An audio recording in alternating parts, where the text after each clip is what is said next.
예배케 하신 하나님께 감사와 영광을 올려드립니다. 예배드림이 축복이요 은혜인 줄로 믿습니다. 최고의 인생, 성공한 인생, 복된 인생은 예배하는 인생인 줄로 믿습니다. 우리의 평생의 삶의 중심이 예배가 되는 놀라운 은혜가 있기를 주님의 이름으로 축원합니다. 하나님의 부르심을 받아 쓰임받은 믿음의 선배들은 크게 세 부류로 살펴볼 수 있습니다. 첫째는 나의 소원과 하나님의 계획이 일치하는 삶을 살았던 인생입니다. 내가 원하고 바라고 계획하는 일이 하나님이 원하고 바라고 계획하는 일과 일치되었던 사람. 아브라함은 자식을 낳지 못했던 사람이었습니다. 그런데 하나님께서는 아브라함에게 그를 부르셔서 큰 민족을 이루겠다가 말씀하시고 그 이름을 창대하게 하리라 말씀하신 것입니다. 아브라함의 소원이 자녀를 낳는 것이고 그 자녀들로 통하여 크게 번성하는 것인데 그것이 하나님의 계획하심과 아브라함의 계획하심이 하나 되어 아이를 낳지 못했던 사라가 아이를 낳게 되고 나이 많아 경수가 끊어졌지만 그를 통해 자녀를 낳음으로 큰 민족을 이루게 하시는 하나님의 소원이 아브라함을 통해 이루어진 것입니다. 참으로 행복한 인생이지요. 아브라함은 자신의 삶을 통해 하나님의 소원이 이루어지고 자신의 원하는 바람이 이루어지는 인생이 된 거예요. 그래서 아브라함의 삶 가운데 이룬 모든 것은 전적인 하나님의 은혜요, 하나님이 다 하신 것입니다. 그래서 아브라함은 결코 교만할 수 없습니다. 하나님이 하게 하셨으니 하나님 앞에 겸손하게 삶을 살 수밖에 없는 것이지요. 두 번째는 나의 소원과 하나님의 계획이 불일치하는 인생입니다. 내가 원하고 그토록 바라고 소원하는 일들이 있지만 그러나 하나님이 원하고 계획하고 바라는 일들이 있어서 서로 일치하지 않아요. 결국은 그 개인을 통해 하나님의 소원이 이루어집니다. 개인의 소원은 어떻게 해요? 거절되고요. 대표적인 사람이 예레미야입니다. 예레미야는 국가가 바벨론에 의해 무너질 것이라 선포합니다. 예레미야의 소원은 국가가 번영하고 평안하고 민족이 강건하게 살아가는 소원이지요. 그런데 하나님께서는 예레미야를 통해서 이스라엘이 바벨론에 의해 무너질 것이며 이방 나라에 70년 동안 포로가 되어 있다가 돌아올 거라 말씀하세요. 그래서 예레미야는 예레미야의 삶 가운데 그 시대 많은 사람들로부터 매국노 취급을 당하고 감금당하고 조롱당하고 모욕당합니다. 하나님은 예레미야에게 아내도 자녀도 두지 말라고 말씀하십니다. 객관적으로 보면 외형적으로 보면 불행한 인생입니다. 자신의 소원이 이루어지지 않고 오히려 사람들로부터 외면받는 삶을 살았기 때문입니다. 그러나 그럼에도 불구하고 예레미야의 삶은 하나님의 계획하심을 선포하는 삶을 살았습니다. 그럼에도 불구하고 예레미야의 삶을 통하여 하나님의 계획이 선명하게 드러나게 되었고 하나님의 뜻을 전하는 삶을 살게 되었습니다. 외형적으로 볼 때는 실패한 인생처럼 보이나 그 내면으로 보면 하나님께서 직접 말씀하신 그 말씀을 선포하는 복된 삶을 살아간 것입니다.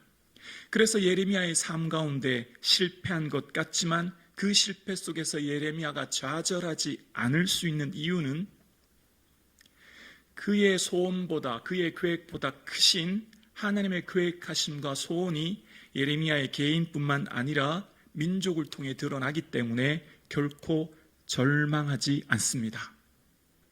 하나님의 더 크신 계획하심의 뜻이 있기에 소망 가운데 살아가게 돼요. 세 번째는 나의 소원과 나의 소원과 계획이 하나님의 소원으로 변화된 삶을 산 인물입니다. 내가 그토록 계획하고 준비하고 마치 내 인생이 이것이 전부인 것처럼 생각했던 것이 바뀌어서 하나님의 소원과 그 뜻과 계획으로 그 소원이 완전히 바뀌어진 인생을 사는 삶, 대표적인 사람이 바울이었습니다.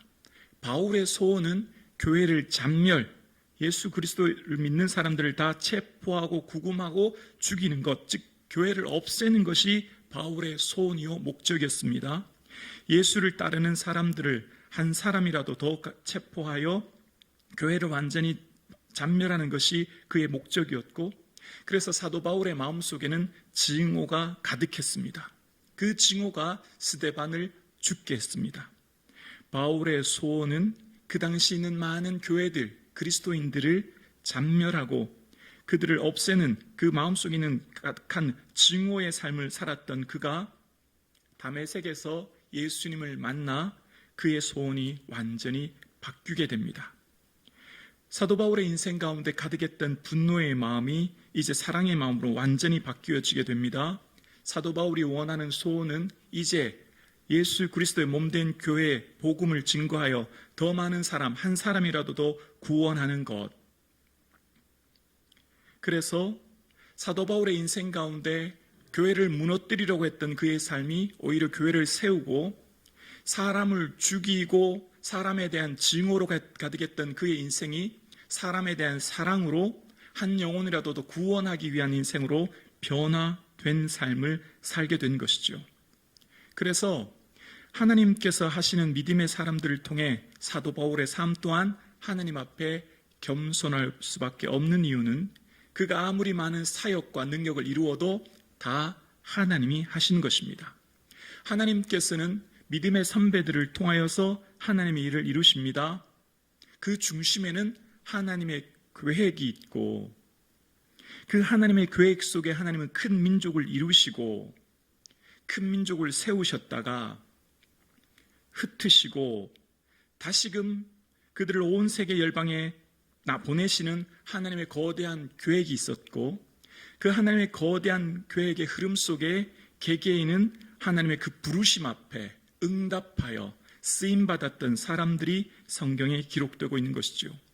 그래서 어떤 개인의 삶도 내 인생살이 가운데 하나님께서 하시는 일 속에, 그 거대한 계획 속에 나는 지금 동참하고 있었고, 하나님 앞에 나의 삶의 어떠한 성공 앞에서도 내가 교만하거나 어떠한 실패 앞에서도 내가 좌절하지 않은 이유는 하나님의 그 계획하심을 바라보기 때문인 것입니다. 참새 2마리가 한 아사리온이 팔리는 것도 아버지의 허락 없이는 땅에 떨어지지 않는 것처럼 하나님의 그 계획하심과 섭리를 믿고 바라보는 삶을 사는 것이죠. 그래서 오늘 저와 여러분의 삶 가운데 저를 통해, 우리를 통해 하나님의 계획하심과 그 거대한 뜻과 그 역사가 오늘도 이 땅 가운데 드러나고 있는 줄로 우리는 믿습니다. 하나님의 그 계획하신 뜻을 이루실 때 하나님께서는 우리의 소원을 통해도 일하시지만 때로는 우리의 소원을 완전히 변화시키셔서 바꾸셔서 주의 일을 하게 하시지요. 그래서 하나님께서는 그 사람의 소원을 바꾸시사 그 사람의 존재의 변화를 일으키시고 그 존재 자체가 하나님의 구원의 삶을 살게 하십니다. 그래서 오늘 본문은 28절 본문 다시 한번 이렇게 볼까요? 그런즉 하나님의 이 구원이 이방인에게로 보내준 줄 알라 그들은 그것을 들으리라 하더라. 하나님의 이 구원이 무엇입니까? 사도 바울은 자신을 향해 하나님의 구원이라고 말하며 동시에 사도 바울 자신이 품고 있는 예수 그리스도의 복음이 구원이라고 말하는 거예요. 그래서 자신이 예수 그리스도의 구원을 가지고 있는 존재의 변화를 겪게 되어서 자신은 하나님의 구원이 되어서 내가 어디로 보내졌다고요? 이곳 로마까지, 이방인까지 보내진 존재라는 거예요. 그러니까 사도 바울은 이전까지는 증오의 사람을 죽이고 사람을 고통스럽게 하고 교회를 잔멸하고 했던 그의 인생이 구원의 인생으로 존재의 변화가 일어난 거예요. 사도 바울을 터치하고 만나는 사람은 영생을 얻게 됩니다. 사도 바울을 만나는 사람은 구원을 얻게 됩니다. 사도 바울을 만나는 사람은 위로와 소망과 능력을 얻게 되는 존재로 다 변화됩니다. 사도 바울이 터치되는 사람, 사도 바울이 만나는 사람, 사도 바울이 가는 그 어떤 것도 질병이 치유되고 귀신이 떠나가고 하나님의 나라의 복음이 선포되므로 하나님의 역사하심이 드러나는 삶을 살게 된 거예요. 그래서 사도 바울은 보내어진 존재라고 고백합니다. 그래서 사도 바울은 모든 서신서마다 예수 그리스도의 사도인 바울은이라고 얘기하죠. 사도라고 하는 것은 보내진 자라는 것입니다. 사도 바울의 모든 삶 가운데 사역의 중심에는 하나님이 보내셨고 하나님이 이끄시고 하나님이 일하심을 보고 선포했던 삶을 살았던 것이죠. 존재의 변화가 일어나 그의 삶을 통해 구원이 선포되고 그의 삶을 통해 하나님의 영광이 선포된 것입니다. 그래서 사도 바울을 부르셨을 때 하나님께서는 사도 바울 부르셨을 때 그의 부르심의 목적을 사도행전 26장 17절과 18절에 보면 이렇게 말씀하십니다. 이스라엘과 이방인들에게 내가 너를 구원하여 그들에게 보내어, 하나님이 보내셨다는 거예요. 18절이요. 그 눈을 뜨게 하여, 사람들의 눈을 뜨게 하는 게 사도 바울의 보내신 목적이래요. 여러분, 사람들은 다 시각장애인이 아닌 이상 다 피아를 분별하지 않습니까? 그런데 주님이 지금 바울을 보내시면서 하신 말씀이 뭐냐면 지금 이 시대에 있는 사람들의 눈을 뜨게 하는 것이 목적이래요. 왜요? 어둠에서 빛으로, 즉 어둠 가운데 있는 시대의 사람들이 모두가 어둠에 갇혀서 제대로 진리와 비진리를 구별하지 못하고 생명의 길과 사망의 길을 분별하지 못하고 구원의 길을 분별하지 못하는 그들에게 사도 바울을 보내셨다는 거예요. 그래서 사도 바울이 가면 어떤 일이 일어나죠? 사도 바울은 어떤 존재가 됐습니까? 하나님께서 사도 바울에게 비시디아 안디옥에서 복음을 선포할 때 사도 바울에게 이런 말씀을 하셨죠. 사도행전 13장 47절에 보면 주께서 이같이 우리에게, 지금 바울과 바나바에게 말하는 거예요. 우리에게 뭐라고 하셨냐면 내가 너를 이방의 빛으로, 47절 자막 다시 보여주시겠어요? 내가 너를 이방의 빛으로 삼아 너로 땅끝까지 구원하게 하리라 하셨느니라. 사도 바울, 너는 이제 이방의 빛이 될 거다. 너는 너를 통해 많은 사람들이 구원 얻게 될 거야. 이것이 바울의 고백이었습니다. 그러니까 지금 이 세상의 모든 사람들이 어둠에 갇혀 살아가고 있고, 그래서 진리이신 예수 그리스도를 보지 못하고 구원 얻지 못하여 사망의 길로 걸어가는 그들에게 주님께서는 바울을, 너를 이방의 빛으로 세워서 어둠 가운데 있는 세상을 밝히라고 보내시는 것이라는 거예요.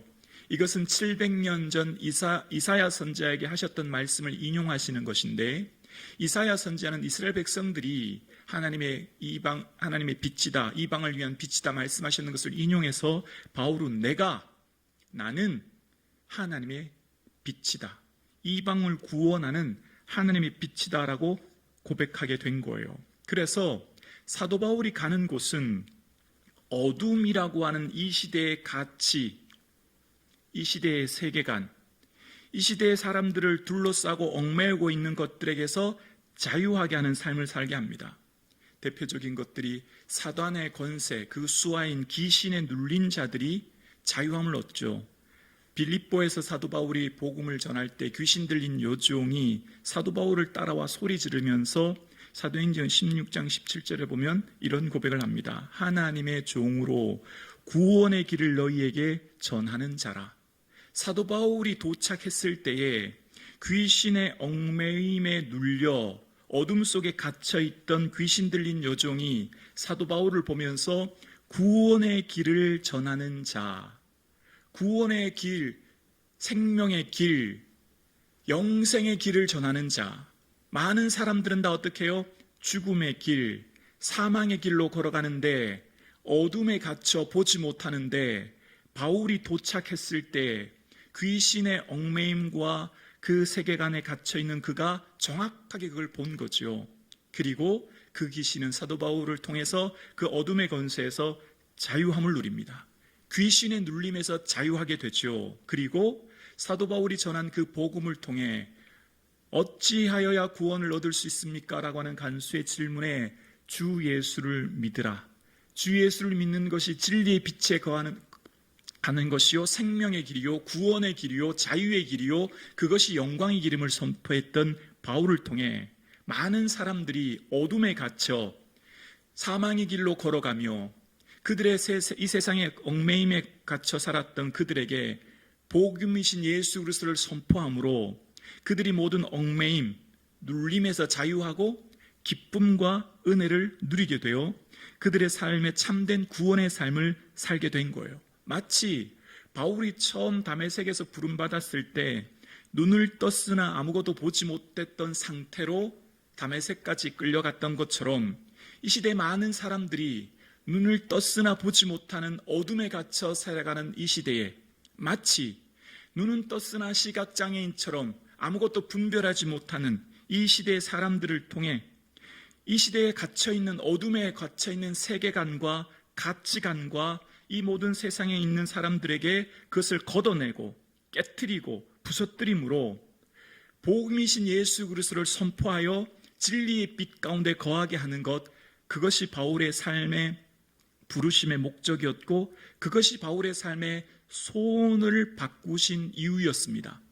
그래서 바울은 바울의 삶 가운데 율법에 얽매여 갇혀있는 이들에게 예수 그리스도의 복음을 선포함으로 자유를 누리게 해서 할례를 받지 않으면 누구든지 구원을 받지 못한다라고 하는 그 시대 유대인들과 율법주의자들에게 주 예수의 은혜로 구원을 받는 줄 믿노라 고백함으로 더 이상 그들이 율법의 형식의 주의에 얽매이고 갇혀있던 그들에게 은혜의 복음을 선포함으로 참된 자유와 평안함을 누리게 하는, 어둠에 갇혔던 그들에게 자유를 선포하는 은혜가 있게 된 것이죠.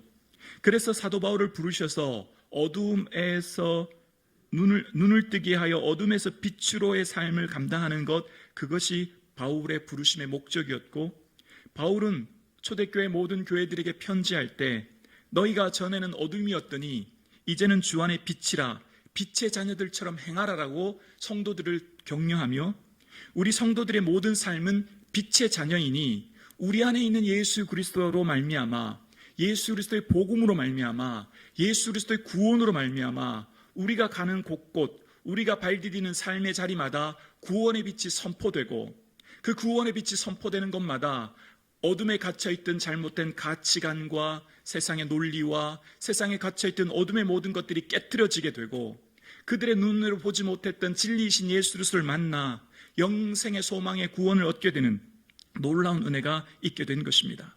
그래서 사도 바울은 전에 어둠이었더니 라고 말하며 열매 없는 어둠의 일에 참여하지 말라고 이야기합니다. 본성에 이 땅에 소망 두는 삶이 아닌 주 안에 빛이 된 하나님 나라의 자녀로서 빛의 열매인 착함과 의로움과 진실함에 거할 것으로 주께서 기뻐할 것이 무엇인가를 시험하며 매 순간을 살라라고 이야기하고 있습니다.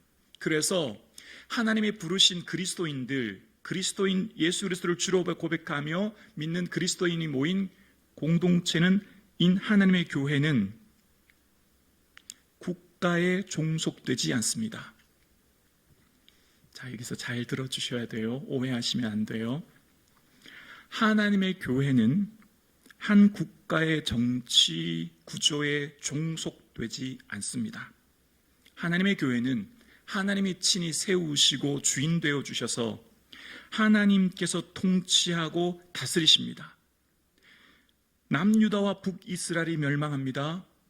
그러나 국가는 사라졌지만 남은 자인 유대인들을 하나님께서 이끄셨고 강대국 바벨론에서 그들을 인도하고 보호하사 사라진 국가인 예루살렘으로 다시금 돌아오게 하시고 하나님의 성전을 재건하시고 하나님의 민족인 공동체를 새롭게 세우시죠.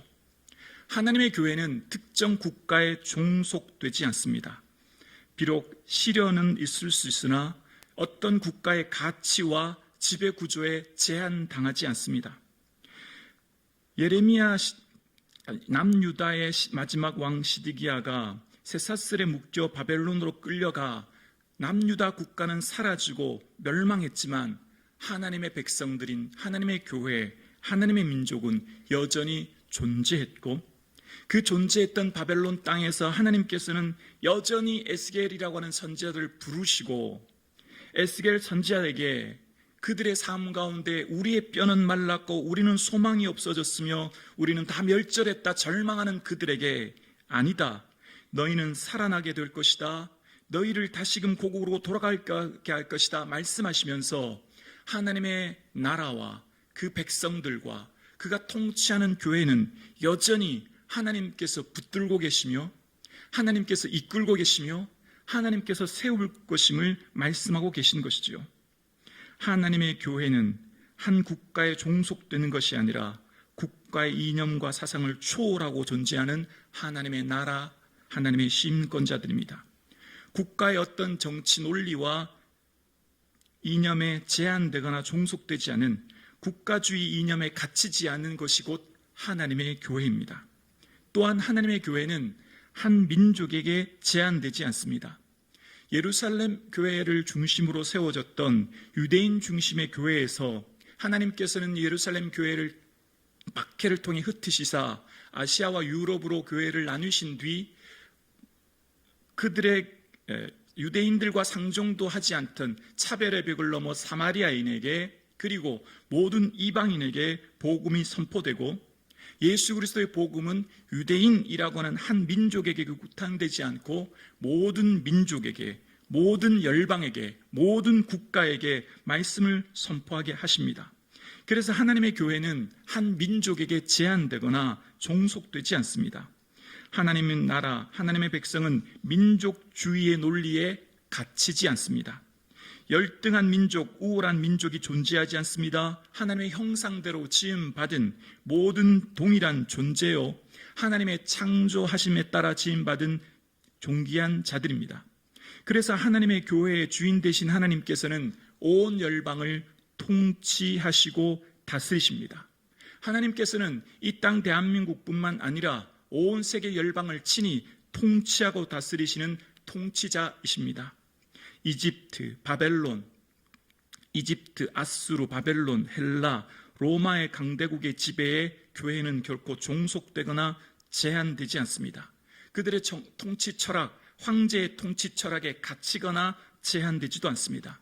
하나님께서 친히 세계를 경영하시고 하나님께서 친히 교회를 경영하십니다.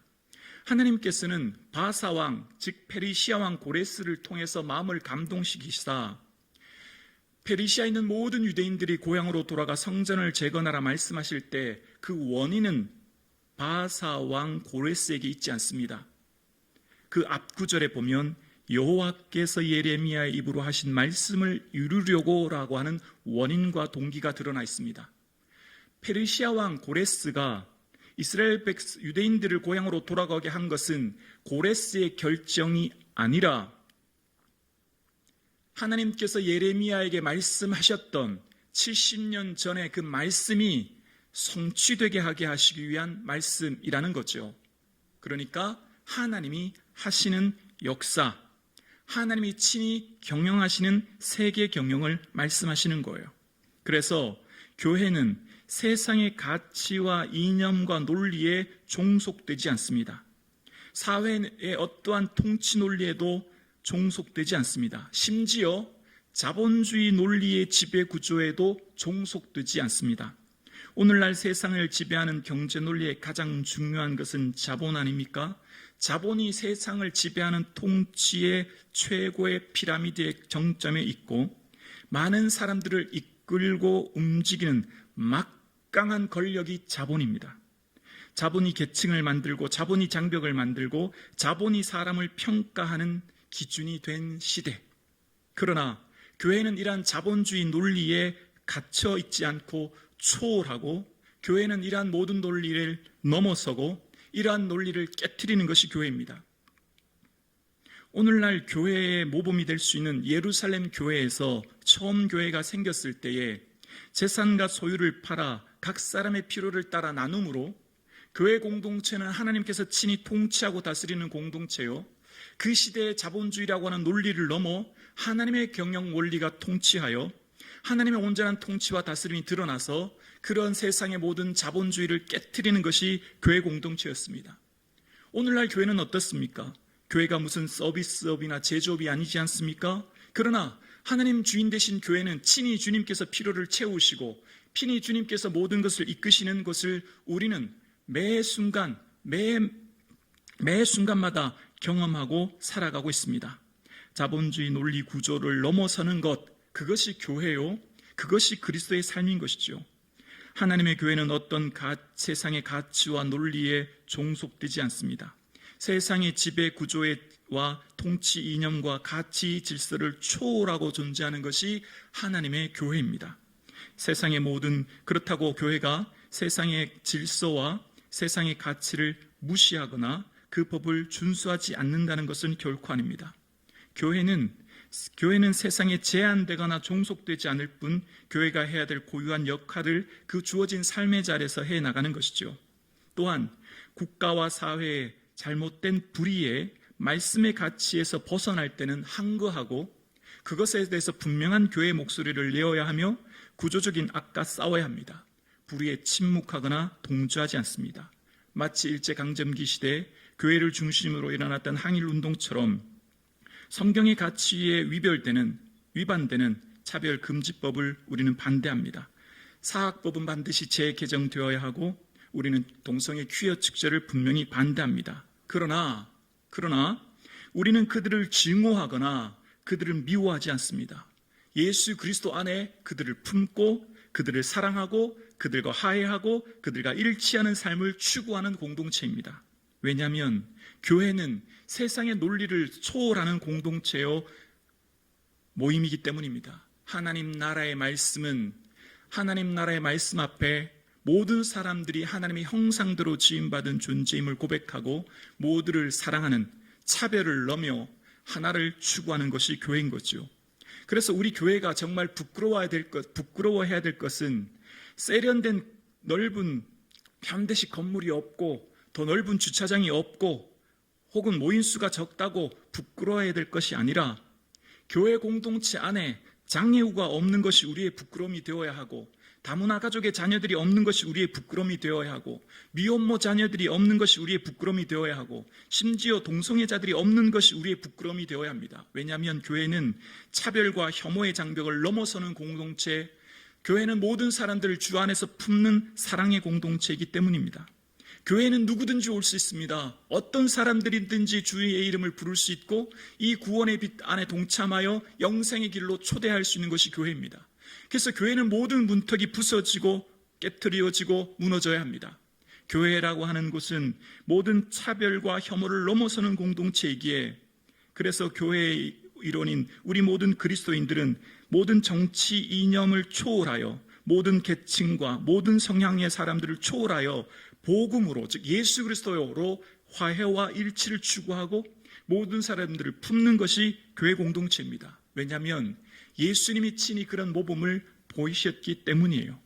예수님께서는 그 당시 가장 강대국인 로마, 그 로마의 지배 구조 안에 종속되어 있는 팔레스틴의 갈릴리에서 예수님이 부르셨던 제자들은 친로마라고 할 수 있는 보수적 성향을 가지고 있는 세리마테, 로마의 압제에 협력하여 부를 축적하는 기존 체제에 순응하는 세리마테를 비롯하여 가장 진보적인 성향을 가지고 있다고 할 수 있는 셀로신 시몬, 즉 열심당 시몬인 민족주의자인 무장투쟁을 통해 투쟁과 암살을 통해 독립을 추구해야 된다고 하는 셀로신 시몬인 가장 진보주의자인 민족주의자까지도 부르심으로 극보수와 극진보 모두를 제자 삼으셨습니다. 뭘 말씀하실까요? 예수 그리스도의 진리의 빛 안에 모든 계층과 모든 정치적인 성향과 모든 사람들을 하나로 모으고 화해와 사랑으로서 복음을 선포함으로 다양한 이념과 배경을 가진 사람들도 복음이라고 하는 용광로에 녹여져서 그들의 인생의 삶이 상대의 진영 논리에 대한 혐오와 증오의 삶이 아니라 모든 사람들을 사랑하고 품고 하나 되는 이 땅에 하나님 나라를 선포하는 그 가치를 선포하는 삶을 살게 하신 것입니다. 하나님께서 세우신 하나님 나라의 그 모범이 되는 이 교회는 초대교회부터 외부의 어떠한 시련과 박해와 어려움이 닥쳤지만 결코 무너지지 않았습니다. 하나님의 교회의 주인은 당신이시기에 주께서 친히 이끄시고 보호하시고 인도하셨기 때문입니다. 하나님께서 세우신 하나님의 교회에 주님께서는 뭘 원하실까요? 이 세상의 통치 질서를 넘어 하나님 나라의 복음의 통치 질서를 선포하고 그 삶을 친히 우리가 살아가도록 우리를 요청하고 있습니다. 황제의 길과 그 질서를 따르기를 요청하는 이 시대의 가치와 논리를 넘어 예수의 길과 질서를 따르는, 그래서 심지어 순교로 그 대가를 지불했던 믿음의 선배들처럼 우리의 걸어갈 모범이신 예수 그리스도를 따라 우리의 삶을 살아가는 것이죠. 지금 여러분에게 생기는 분노와 증오가 있으십니까? 혹시 그렇다면 그 증오의 원인이 무엇입니까? 어디에 있습니까? 우리의 잘못된 가치관과 질서, 이념에 갇혀 생기는 것은 아니겠습니까? 이 세상의 어둠의 논리, 어둠의 가치의 지배에 당하여 우리의 삶이 이 땅의 가치에 통속되어 이 땅의 사람들이 말하고 있는 그 가치의 지배하에 분노와 미움과 차별과 혐오 속에 조장된 삶을 살아가므로 우리가 그 시대에 편승하여 그러한 삶 가운데 속해 있지는 않은지, 우리가 예수 그리스도의 진리 빛 안에 거함으로 그 예수 그리스도의 복음이 우리로 통하여서 모든 사람들을 화해와 일치와 사랑의 삶을 살게 하고 우리의 어둠에 갇혀있던 이 미움과 증오를 넘어 사랑과 화해와 일치의 삶을 살아가도록 우리를 부르신 하나님의 뜻을 잊고 있지는 않은지 살펴보아야 합니다. 1세기 그리스도인들은 세상이 추구하는 가치와 다른 길을 걸어갔습니다. 경제적인 불이익과 박해와 시련을 넘어 심지어 순교의 자리까지 이르게 되었습니다. 왜 그렇습니까? 황제 숭배라고 하는 것, 그 지배 국가에 통속된 논리에 갇히지 않고 많은 사람들이 국가 의례라 생각하며 따를 그 시대에 끝까지 예수의 길을 따랐던 그들을 통해서 하나님 나라가 선포된 것이죠. 하나님의 몸된 교회는 바로 여러분이십니다. 여러분이 하나님의 교회이십니다. 여러분을 통해 구원의 빛이 여러분이 발디디고 있는 삶의 자리에 비춰짐으로 이 시대의 가치와 논리와 이념과 사상에 갇혀 어둠 속에 증오와 분노의 시대를 살아가는 이 시대의 사람들에게 우리의 삶을 통해 사랑과 화해와 일치를 선포하도록 우리를 요청하십니다. 이 시대 많은 사람들이 어둠에 갇혀 진리의 빛 대신 예수 그리스도를 보지 못한 채 사망의 길로 걸어가고 있고, 그렇게 사망의 길로 걸어가고 있는 많은 사람들에게 진리의 빛을 우리를 통해 비춤으로 우리가 하나님의 구원이 되게 하십니다. 우리가 하나님의 구원 그 자체가 되게 하심으로 이 구원이 이방인에게 보내진 줄 알라 선포했던 사도 바울처럼 여러분은 하나님의 구원이시요, 여러분은 하나님의 구원의 빛을 선포하는 하나님의 사도요, 하나님의 거룩한 백성입니다. 여러분이 거하는 그 삶의 자리에는 예수 그리스도의 진리의 빛이 비침으로 이 땅의 모든 차별과 억압과 분노와 증오에 갇혀있는 이 시대의 사람들에게 자유와 생명의 빛을 선포하라고 말씀하십니다. 그래서 우리는 보내어진 자입니다. 우리 모두는 내 삶의 모든 뜻과 결정이 보내어진 자의 뜻을 묻고 찾고 구함으로 선택하여 나아가 내가 보내진 분의 그 뜻과 의도를 알므로 내 삶의 모든 자리는 하나님의 보내신 자리요, 보내신 자의 뜻을 묻고 나아가므로 나의 삶의 힘과 원동력은 내가 아니라 보내신 자에게 있고 보내신 자이신 주께서 친히 이루시고 성취하실 것을 믿기에 우리는 어떠한 시련 속에서도 낭망하지 않고 어떠한 성공 속에서도 교만하지 않는 이유는 우리의 주인 되신 예수 그리스도의 기쁨을 위해 사는 존재이기 때문입니다. 오늘 함께 예배드리시는 사랑하는 성도님, 이 시대의 어둠에 갇혀 이 세대의 가치와 논리와 이념에 갇혀 살아가는 이 시대 많은 사람들에게 예수 그리스도의 복음으로 말미암아 참된 자유와 평안과 사랑을 선포하는 성북중앙교회 될 수 있기를 주님의 이름으로 축원합니다.